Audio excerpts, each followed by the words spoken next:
Hyderabad హబ్సిగూడలోని retired scientist ఇంట్లో అన్నం పెట్టిన ఇంటికి కన్నం వేసిన సంఘటన ఉస్మానియా యూనివర్సిటీ పోలీస్ స్టేషన్ పరిధిలో చోటు చేసుకుంది. ఓయూ ఏసీపీ జగన్ తెలిపిన వివరాల ప్రకారం నాగర్ కర్నూలు జిల్లా అచ్చంపేట మండలానికి చెందిన అల్లం తేజస్విని హబ్సిగూడలోని గ్రీన్ హిల్స్ కాలనీలో రిటైర్డ్ సైంటిస్ట్ డాక్టర్ పిఎల్కేఎం రావు ఇంట్లో పని మనిషిగా విధుల్లో చేరింది.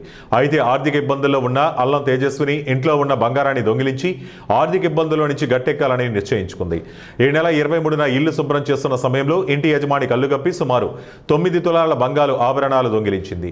అనుమానం వచ్చిన ఇంటి యజమాని బీరువాను తీసి చూడగా బంగారు ఆభరణాలు కనిపించలేదు.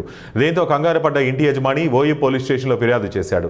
దాంతో కేసు నమోదు చేసిన పోలీసులు కేవలం 36 గంటల్లో చాకచక్యంగా నిందితురాలిని అరెస్టు చేసి ఆమె దగ్గర నుంచి 9 తులాల బంగారు ఆభరణాలతో పాటు 10,000 రూపాయల నగదును స్వాధీనం చేసుకుని రిమాండ్కి తరలించారు. అనంతరం కేసును చాకచక్యంగా ఛేదించిన సిబ్బందికి ఏసీపీ జగన్ రివార్డును అందించి అభినందించారు.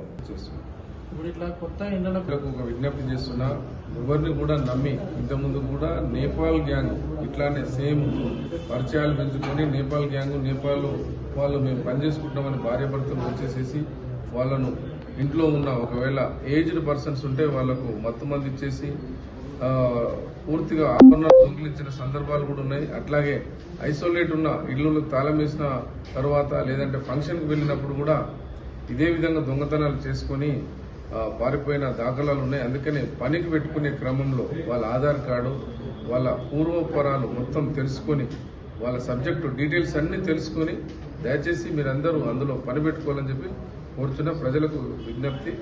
ఎందుకంటే ఈ మధ్యలో డైరెక్ట్ వచ్చేసి దొంగతనాలు అంతా వైట్ కాలర్ అఫెన్స్లు, ఇంట్లో పనిచేసే వాళ్ళు నమ్మించి మోసం చేసే దొంగతనాలు ఎక్కువైనాయి. కాబట్టి అందరం కూడా ప్రతి ఒక్కరిని నమ్మకుండా జాగ్రత్త వహించాలని చెప్పి కోరుతున్నాను.